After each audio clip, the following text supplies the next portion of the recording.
बिस्मिल्लाहिर्रहमानिर्रहीम। आज 18 और 19 अक्टूबर की दरमियानी रात है। ग़ज़वा हिंद के वॉर रूम से हम एक मरतबा फिर आपके पास जंग की सूरत हाल लेकर आए हैं। इस वक्त सूरत हाल यह है कि दोहा में पाकिस्तान और अफगानिस्तान के दरमियान मुज़ाकरात हो रहे हैं, लेकिन सच बात हम आपको ये बताएं कि हमें इन मुज़ाकरात से किसी किस्म की कोई उम्मीद नहीं है, क्योंकि जो असल इशू है पाकिस्तान और अफगानिस्तान के दरमियान वो ये कि अफगान ये मुतालबा कर रहे हैं कि पाकिस्तान अपने दो सूबे इनके हवाले कर दे। सूबा खैबर और बलूचिस्तान अफगानिस्तान को दे दिए जाएं ताकि वो ग्रेटर अफगानिस्तान बना सके। ये असल इशू है। पूरे पाकिस्तान के सोशल मीडिया में, पूरी दुनिया में जो दुश्मन की जानिब से प्रोपेगेंडा हो रहा है, इस इशू पर ये बात नहीं करते। ये दुनिया को नहीं बताना चाहते कि हम एग्रेसर हैं, यानी अफगान एग्रेसर हैं, वो कॉलोनियल हैं, वो ऑक्यूपाई करना चाहते हैं पाकिस्तान को, और पाकिस्तान के दो सूबे तलब कर रहे हैं पाकिस्तान से, जो पाकिस्तान जाहिर दे नहीं सकता। और उन दो सूबों को लेने के लिए ये फिर पाकिस्तान में दहशतगर्द भेज रहे हैं ताकि पाकिस्तान आर्मी को इन दोनों सूबों से निकाला जा सके। और फिर चूंकि अपनी सलाहियत और ताकत नहीं है, इसके लिए ये भारत से मदद ले रहे हैं। ये ट्रायंगल बिल्कुल वाज़ेह है, साफ है, इसमें कोई कंफ्यूजन नहीं है कि वो क्या स्ट्रेटजी डिप्लॉय करना चाह रहे हैं। तो ये मुमकिन ही नहीं है कि दोहा की एक नशिस्त में वो ये कह दें कि हम आइंदा पाकिस्तान के किसी इलाके पर अपना हक तलब नहीं करेंगे, हम बलूचिस्तान को और खैबर को पाकिस्तान का हिस्सा तस्लीम करते हैं, हम ड्यूरेंट लाइन को सरहद मानते हैं। वो कह सकते नहीं। जाहिर है इस वक्त वो अंडर प्रेशर है। अंडर प्रेशर का मतलब है कि हमने मैदान जंग में उनको बहुत मारा है। गुरिल्ला जंग वो बहुत अरसा 20 साल अमेरिका के खिलाफ कर सकते थे, क्योंकि उनके ऊपर हुकूमत और रियासत चलाने की कोई जिम्मेदारी नहीं थी। लेकिन अब वो काबुल के हुक्मरान हैं, उन्होंने दुनिया से मुआहदे किए हुए हैं, उन्होंने इंटरनेशनल एग्रीमेंट्स किए हुए हैं, एम्बेसीज खोल रहे हैं दुनिया में, वो उनको दुनिया से ट्रेड करना है। अब उनको पूरी रियासत चलानी है अपनी। अब वो उस तरह 20 साल की गुरिल्ला जंग नहीं कर सकते। पाकिस्तान ने तुर्खम का गेट बंद किया, इनके 10,000 ट्रक फंस गए, अब पूरी दुनिया से इनका ट्रेड रुक गया।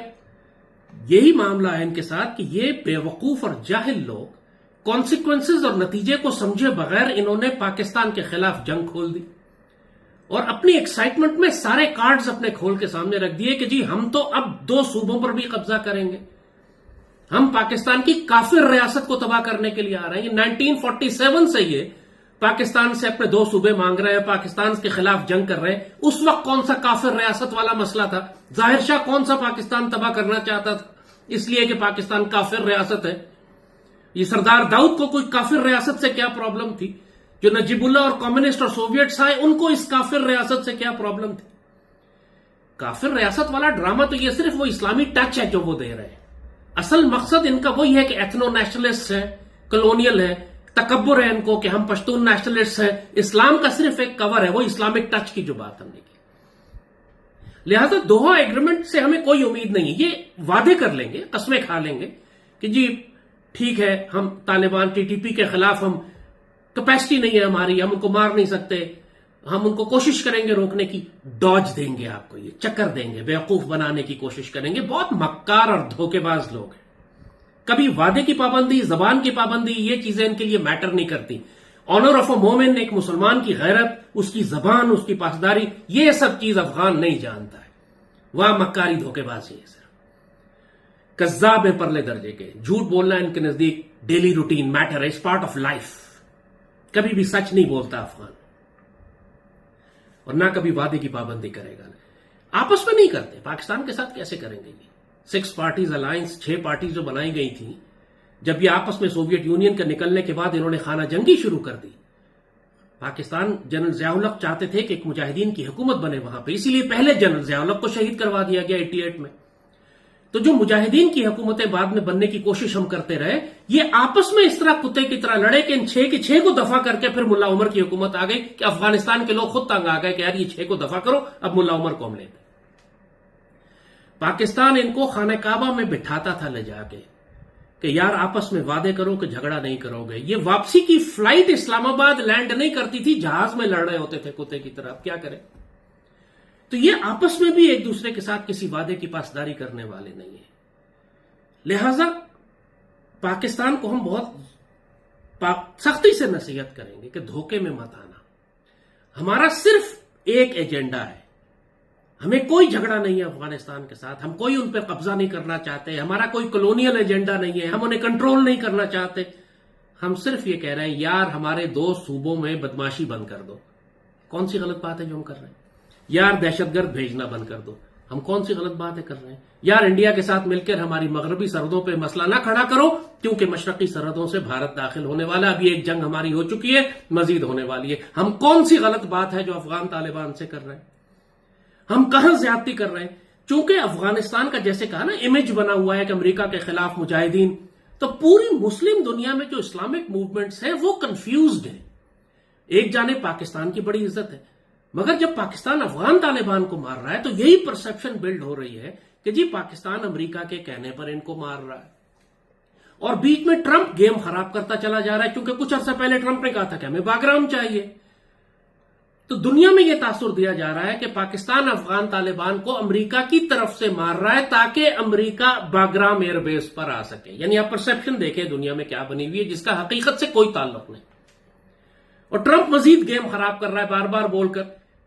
और हमारे हुक्मरान भी, मतलब जिस तरीके से ट्रंप की तारीफ इन्होंने की है अमेरिका में जाके, पूरी दुनिया में हमारा मजाक बन गया है। ऐसे मौके के ऊपर कि जब हम इतनी खतरनाक जंग लड़ रहे हो, आप ऐसी ऑप्टिक्स दुनिया को दें कि आप अमेरिका के एलाय नहीं उनके गुलाम हैं, तो फिर जाहिर है कि हमारे खिलाफ इतना बड़ा प्रोपेगेंडा उठेगा, पाकिस्तान की रुसवाई होगी, और हुई। पाक फौज की रुसवाई होगी, पाकिस्तानी कौम की रुसवाई होगी, और अफगान तालिबान खामखा बगैर और जुल्म और ज्यादती करने के बावजूद ये हीरो बन के सामने आ जाएंगे। पाकिस्तानी रियासत को ये नैरेटिव बहुत स्ट्रांगली दुनिया को बताना है कि ये जो कुछ इस वक्त हम अफगानिस्तान के साथ कर रहे हैं, जो हम उनको मार रहे हैं जाके, वो सिर्फ उसकी वजह यह है कि ये हुकूमत हासिल करने के बाद इन्होंने एहसान फरामोशी और मोहसिन कुशी कर कर पाकिस्तान पर हमला कर दिया, और पाकिस्तान से कह रहे हैं कि अपने 2 सूबे हमें दे दो। दुनिया ये नहीं जानती है ये बात। जब हम पूरी दुनिया में बताते हैं ये बात, तो लोग हैरान होते हैं कि ये बात तो हमने कहीं सुनी नहीं। पाकिस्तान के फॉरेन ऑफिस को एक प्रेस कॉन्फ्रेंस करनी चाहिए, सारे एम्बेसडर्स को बुलाकर बैठाएं, प्रॉपरली करें, इनका लोया अफगानिस्तान का नक्शा लगाएं, वहां पर बताएं कि ये उनके सारी जो लीडरशिप है जिसने कहा है कि हम ड्यूरेंट लाइन को तस्लीम नहीं करते, वो सारा नैरेटिव आप ऑफिशियली फॉरेन ऑफिस उसको रिलीज करें ना। क्यों नहीं कर रहे? किस बात का इंतजार कर रहे हैं आप? कि आपके खिलाफ पूरी दुनिया में डिसइंफॉर्मेशन हो रही है, आप खामोश बैठे हुए।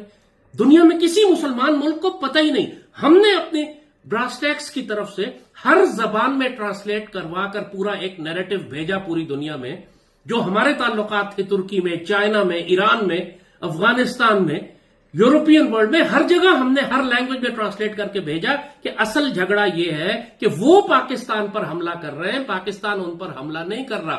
पाकिस्तान ने उनके इलाकों को ये नहीं कहा कि ये हमारा ग्रेटर पाकिस्तान का हिस्सा है, वो पाकिस्तानी सूबों को कहते हैं कि ये ग्रेटर अफगानिस्तान का हिस्सा है, जैसे ग्रेटर इसराइल और ग्रेटर इंडिया दोनों सेहूनी जो है वो अपना ग्रेटर बनाना चाहते हैं। ये बात पूरी मुस्लिम दुनिया में लोगों को नहीं पता। जब हम बताते हैं तो लोग हैरान होते हैं कि क्या बात आप कर रहे हैं। तो ये मामला पाकिस्तान के फॉरेन ऑफिस को करना है कि आप पूरी दुनिया में अपना नैरेटिव तो लेकर जाए ना, दुनिया को साफ बताएं जी ये पाकिस्तान आधा पाकिस्तान मांग रहे हैं, ये फिर दहशतगर्द भेज रहे हैं, फिर इंडिया के साथ मिलकर हम पर हमले कर रहे हैं। अब हम क्या करें, हमें बताएं, हम सिवाय इसके कि हम ठोके इनको और मारें। इवन तुर्क परेशान और कंफ्यूज थे। अल्लाह का शुक्र है कि हमने पूरी टर्की की गवर्नमेंट, मीडिया, पॉलिसी मेकर्स, एक पार्टी को सबको भिजवाया, वो टर्किश जबान में डॉक्यूमेंट भी और वीडियो भी। टर्क्स थोड़े काम डाउन हुए कि हम परेशान हो गए थे कि पाकिस्तान को क्या हो गया कि अचानक अफगानिस्तान पर हमला कर दिया। और जहां तक डोनाल्ड ट्रंप वाला मामला है, वो एक बिल्कुल ही अलग सब्जेक्ट है। अफगान तालिबान की ईरान से भी लड़ाई है, इनकी ताजिकिस्तान से भी लड़ाई है, इनकी उज्बेकिस्तान से भी लड़ाई है, इनकी अमेरिका से भी लड़ाई है, इनकी पाकिस्तान से भी लड़ाई है, ये कहते। और हर एक की अपनी रीजंस हैं लड़ने की इनके साथ। अभी ईरान ने इनके हजारों लाखों बाहर निकाले क्योंकि बदमाशी कर रहे थे, इसराइल के साथ मिलकर जासूसी कर रहे थे। ये सारे ईरान के अंदर सारी दहशतगर्दी ईरान में, सारे जो ईरानी लीडरशिप को मरवाया उसमें जासूस अफगानी निकले, उन्होंने निकाल के बाहर फेंका इनको। ताजिकिस्तान के साथ, उज्बेकिस्तान के साथ इनका अपना झगड़ा पड़ा हुआ है। पाकिस्तान अमेरिका के साथ इनका झगड़ा है, रहेगा, उससे हमारा कोई ताल्लुक ही नहीं है। कि अफगानिस्तान जब ये कहता है कि हम 2 सूबे पाकिस्तान के लेंगे तो इसका अमेरिका से क्या ताल्लुक है, इसका बागराम के बेस से क्या ताल्लुक है। तो ये वो वजह थी कि जब हमने ये कहा, जब ये बात कही कि पाकिस्तान के अंदर ये दहशतगर्दी करवा रहे हैं और पाकिस्तान के अंदर जो बहुत सारे पावरफुल एलिमेंट्स हैं हमारी सफों के अंदर, जो टीटीपी और अफगान तालिबान और इंडियंस के साथ मिलकर पाकिस्तान के अंदर उसी तरह की दहशतगर्दी करना चाहते हैं जो कि बीएलए, टीटीपी या अफगान तालिबान कराना चाहते हैं। तो बहुत से लोग इस बात पर भड़क गए कि जब मैंने आज के गद्दारों के नाम लिए, मैंने कहा इमरान को फांसी दें, मंजूर पश्तीन को फांसी दें, मोहसिन दावर अली वजीर को दें, मारंग लांगो को दें, ये सारे वो लोग हैं जो पाकिस्तान तोड़ना चाहते हैं। आप भड़केंगे कि इमरान कैसे तोड़ना चाहता है, अभी बताता हूं मैं आपको। भाई मंजूर पश्तीन तो तोड़ना चाहता है ना, वो तो कहता है मैं पश्तूनिस्तान बनाऊंगा। अली वजीर, मोहसिन दावर उसी ग्रुप के हैं। मारंग लांगो खुल के बीएलए की है, वो कहती है मैं लाखों हजारों हमारे मुसलमानों का खून बहा चुकी है, वो कहती है कि मैं बीएलए के साथ हूं, पाकिस्तान तोड़ना चाहती हूं। तो इसमें और किसको गद्दार कहते हैं जो मुल्क तोड़ने की बात करें।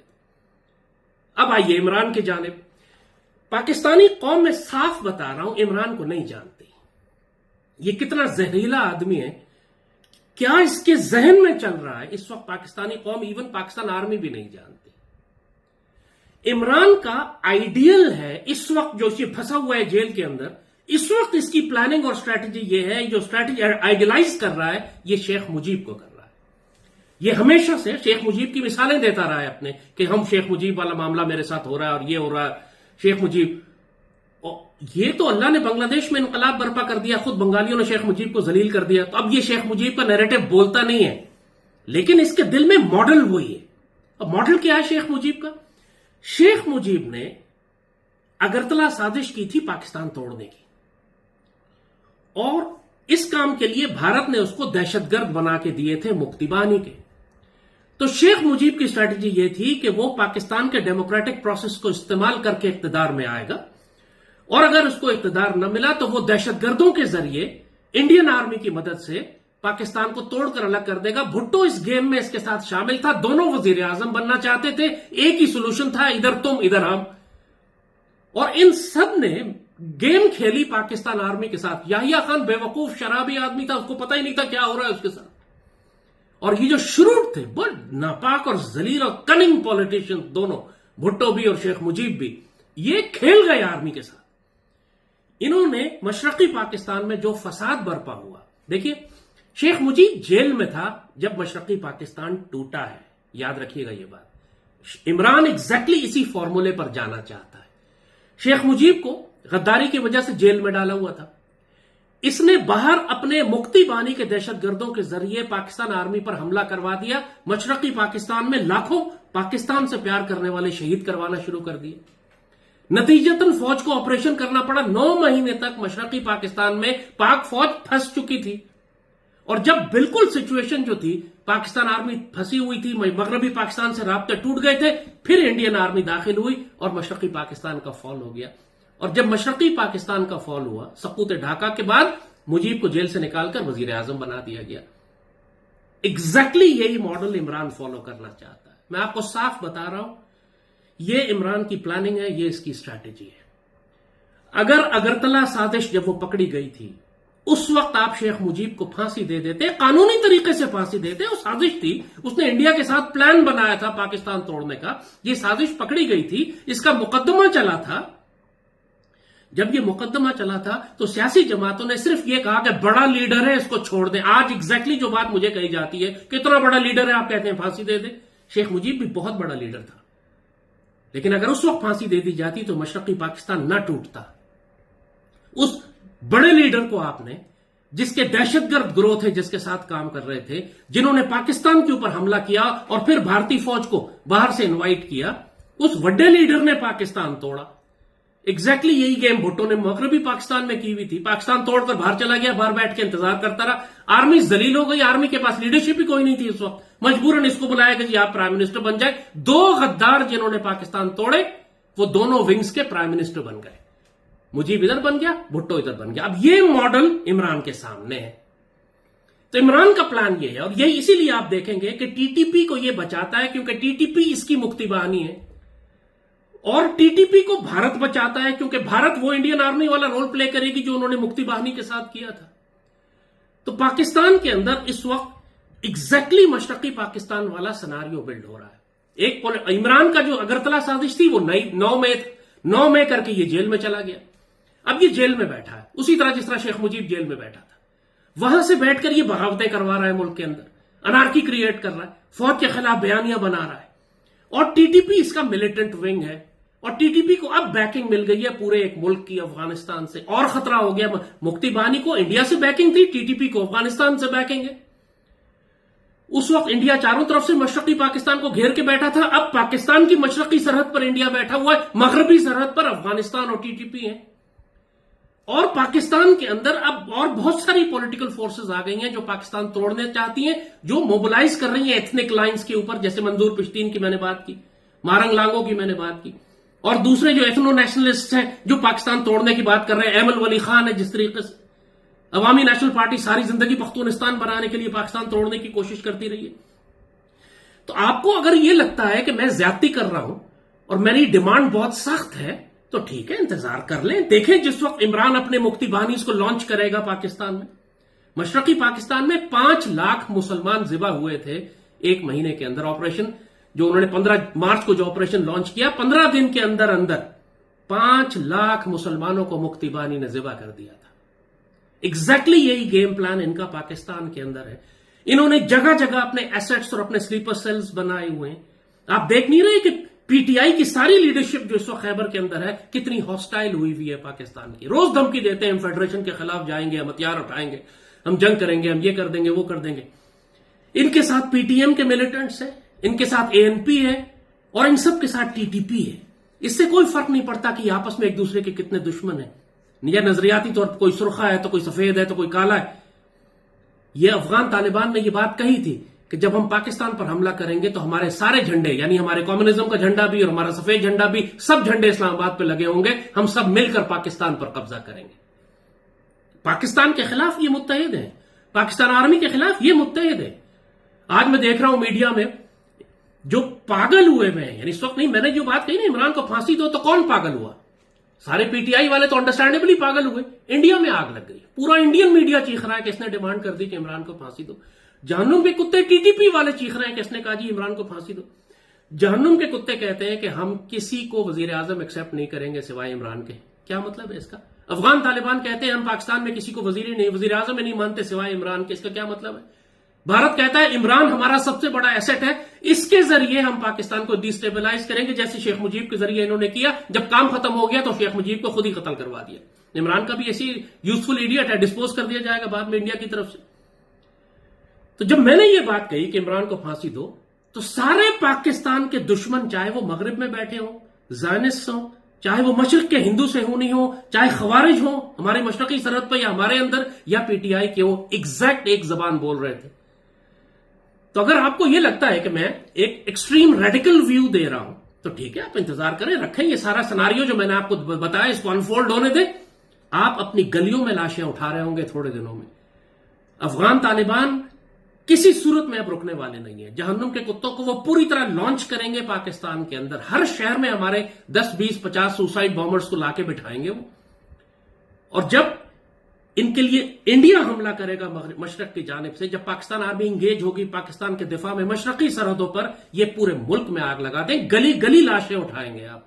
किसकी वजह से? इमरान की वजह से, पीटीएम की वजह से, एएनपी की वजह से, अहमद वली खान की वजह से, मारंग लांगो की वजह से, और टीटीपी की वजह से, और अफगान तालिबान की वजह से। आज आपको लगता है मैं सख्त बात कर रहा हूं, लेकिन जब आप लाशें उठा रहे होंगे पूरे पाकिस्तान में, आपको याद आएगा कि एक पागल लाल टोपी वाला बाबा कह रहा था, आपको वार्न कर रहा था कि गद्दार और दहशतगर्दों को वक्त आने से पहले खत्म कर दो। इतने सालों से मैं कह रहा था इनको कि आगे बढ़कर अफगानिस्तान के अंदर जाके मारे। आज कर रहे हैं ना, लेकिन इतनी देर क्यों की? 3 साल देर की। अफगान तालिबान 3-4 साल पहले आए थे, उस वक्त से हमें इनसे उसी वक्त बात करके करना चाहिए था। कैंसर हमने इतना फैला दिया, आज बाकायदा हाई इंटेंसिटी कॉन्फ्लिक्ट पहली दफा हमारी अपनी तारीख में हमको मगरिब की सरहदों पर लड़नी पड़ रही है कि हमने काबुल और कंधार को भी बॉम्ब किया जाके। ज़ाहिर पाकिस्तानियों का एक नेचर है कि हम जब तक पानी सर से ना गुजर जाए और हम डूब ना जाए, उस वक्त तक हम तैरना शुरू नहीं करते, मजामत शुरू नहीं करते। ये हमारा नेशनल कैरेक्टर है। अगर इतनी बड़ी रियासत थी, इतने बड़े इदारे थे, इतनी फौज थी, इतनी आईएसआई थी, ये सब कुछ होते हुए आज कहते हैं जी हमें पता है क्या करना है, तो 71 में क्यों नहीं पता था आपको? मुल्क कैसे टूट गया? लिहाजा हम किसी सूरत में भी अब किसी इदारे पर, किसी फर्द पर अंधा एतमाद नहीं करेंगे।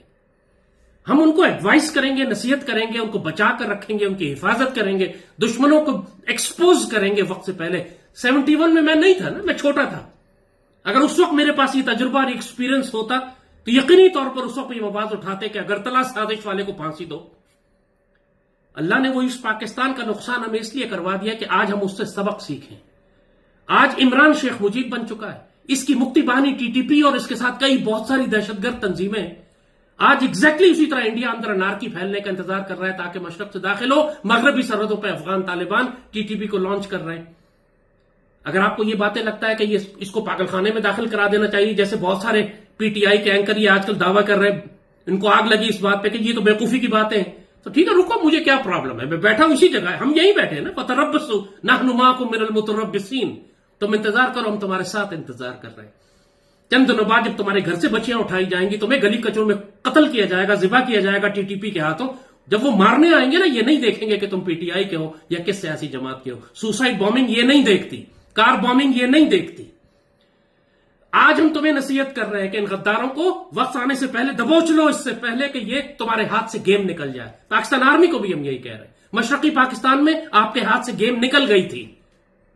ओवर कॉन्फिडेंट मत हो जाए कि यहां पे हम सब कुछ कंट्रोल कर लेंगे। आप कौम के बगैर कुछ भी कंट्रोल नहीं कर सकते। आज करोड़ों लोग आपके खिलाफ हो चुके हैं क्योंकि आपने इतनी स्पेस दे दी है गद्दारों को, चाहे वो इंफॉर्मेशन वॉर में हो, चाहे पॉलिटिक्स में हो, चाहे मीडिया में हो, चाहे जजेस में हो, चाहे वकीलों में हो, और चाहे मिलिटेंट एक्सेस के ऊपर हो। हर सफों में इतने बड़े बड़े गद्दार घुसे हुए हैं कि रियासत उनको हाथ नहीं लगाती। ये लाल मस्जिद का मौलवी लाल मस्जिद के बीच में बैठा हुआ है और आपको हम साफ बता रहे हैं कि बहुत बड़ी बगावत की प्लानिंग की हुई है इसने इस्लामाबाद के अंदर। कई मदरसे हैं इसके पास। एक लब्बैक वालों ने एक हिमाकत की पुलिस वाले से तसादुम किया, आपने पूरे लब्बैक पर ऐसा क्रैकडाउन किया कि पूरी जमात को डिसइंटीग्रेट कर दिया। तो लाल मस्जिद वाले को क्यों छोड़ा हुआ है यार? मैं आपको बता रहा हूं, ये पार्लियामेंट पर कब्जा कर लेगा। ये आपके सारे एमएनए और एमपी और आपके सारे जितने भी फौजी इदारे और जितने आपके आईएसआई के हेडक्वार्टर, प्राइम मिनिस्टर हाउस, इन पर हमला करेगा अंदर से। 111 ब्रिगेड नहीं संभाल सकेगी। ये इतना बड़ा नापाक आदमी है, इतनी बड़ी साजिश और प्लानिंग कर रहा है। ये रियासत किस बात का इंतजार कर रही है? मैंने कहा ना कि हम जिस किस्म की कोताही और गफलत का इस वक्त शिकार हो रहे हैं, हम ओवर कॉन्फिडेंट है कि हम संभाल लेंगे। कौम के बगैर आप कैसे संभालेंगे?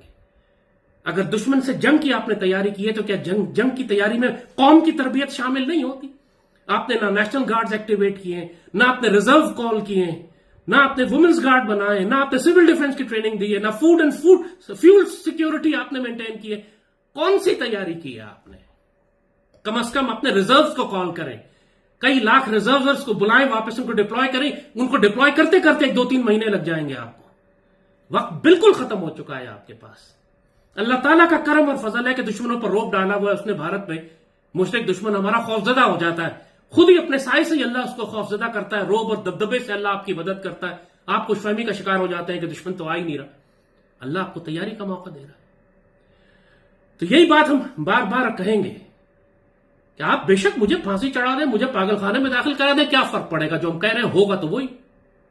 अल्लाह ताला ने जो कुछ इस फकीर को दिखाया है, सालों से अल्लाह का फजल, 18 साल हो गए मुझे, जितने खतरात आज आप देख रहे हैं, सालों पहले हमने लफ्ज ब लफ्ज इनकी सारी तशरीह बता दी थी। 4th जनरेशन वॉर, तो 5th जनरेशन वॉर, तो 6th जनरेशन वॉर, तो हिंदू जायनिस्ट, तो एफपैक डॉक्ट्राइन, जो मर्जी आज आर्मी लैंग्वेज या डॉक्ट्राइन आर्मी इस्तेमाल कर रही है, अल्लाह के फजल से वो उस फकीर का दिया हुआ है।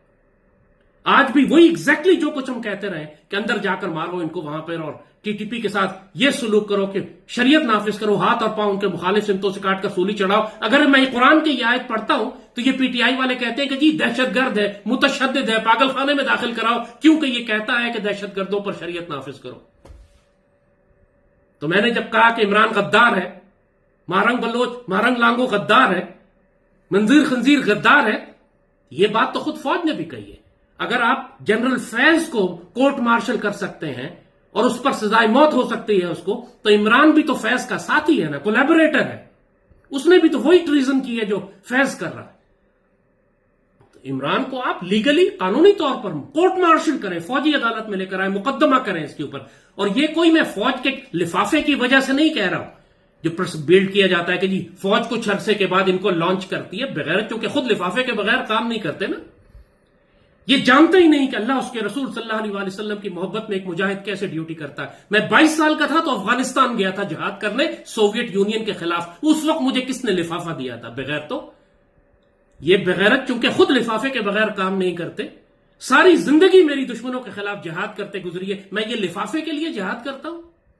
अल्लाह उसके रसूल सल्लल्लाहु अलैहि वसल्लम की रजा के लिए जिहाद करता हूं?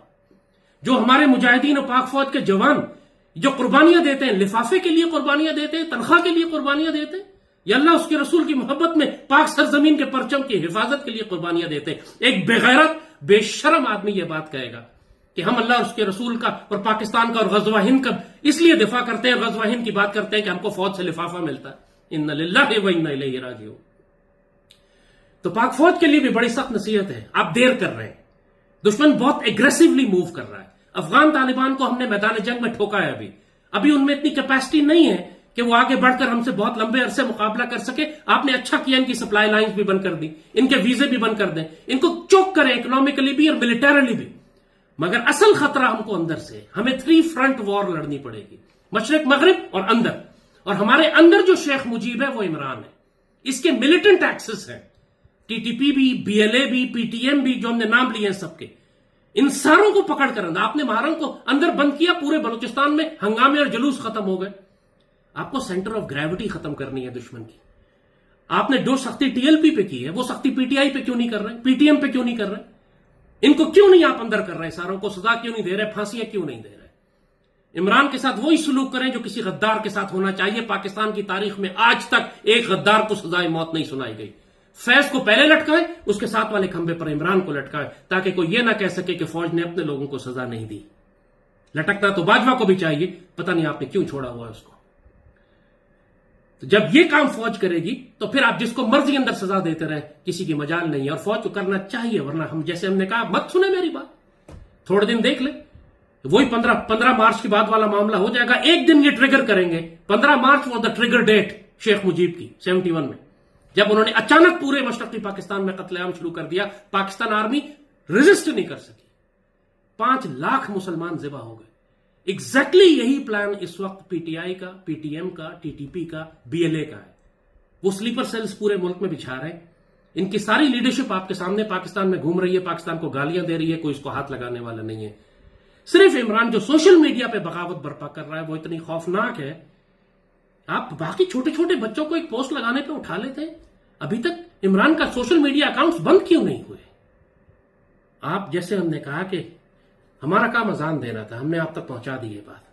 मुझे इससे फर्क नहीं पड़ता कि मुझे कोई गाली दे या गोली मारे या तारीफ करे, ये मटीरियल बात है।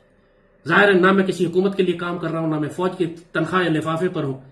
मेरी वफादारी सईदी रसूलुल्लाह के साथ है, इस पाक सरजमीन के साथ है, इस सब हिलाली परचम के साथ है। और ये पाक फौज अकेली तो जंग नहीं लड़ सकेगी, पाकिस्तान के मुसलमान इसके साथ खड़े होंगे। गज़वा हिंद सिर्फ पाक फौज के लिए तो नहीं है, पाकिस्तानी कौम के लिए। अल्लाह के फजल से हम गज़वा हिंद के लिए तैयार हैं। फिर ये फौज जब पलटेगी तो शाम जाएगी ईसा अलैहिस्सलाम के पास दज्जाल को कत्ल करने के लिए। हम उस लेवल पर खेल रहे हैं, हम उस लेवल पर ड्यूटी कर रहे हैं। ये कमीने समझते हैं हम लिफाफा लेके काम कर रहे हैं, मतलब अस्तगफिरुल्लाह। तो जो आज का एनालिसिस था, तज्जिया था, नसीहत थी, तंबीह थी, वो हमने आपको कर दी। इसलिए मैं कहता हूं इमरान को फांसी दे, उस पर मुकदमा चलाएं। और सिर्फ इमरान अकेला तो नहीं, मैंने 5-6 और नाम भी लिए थे, इसके अलावा मीडिया में बहुत सारे। पाकिस्तान गद्दारों को पालता है। I think the time has come. अगर आप हार्ड स्टेट की बात कर रहे हैं ना, अब गद्दारों को लटकाना शुरू कर दें, इंशाल्लाह खैर हो जाएगी। वरना बहुत खून बहेगा उस वक्त जब आपकी लाशें गिर रही होंगी, आपके बच्चे ज़िबा हो रहे होंगे, जैसे मशरकी पाकिस्तान में हुए थे। उस वक्त आपको हमारी बात याद आएगी, लेकिन बहुत देर हो चुकी होगी।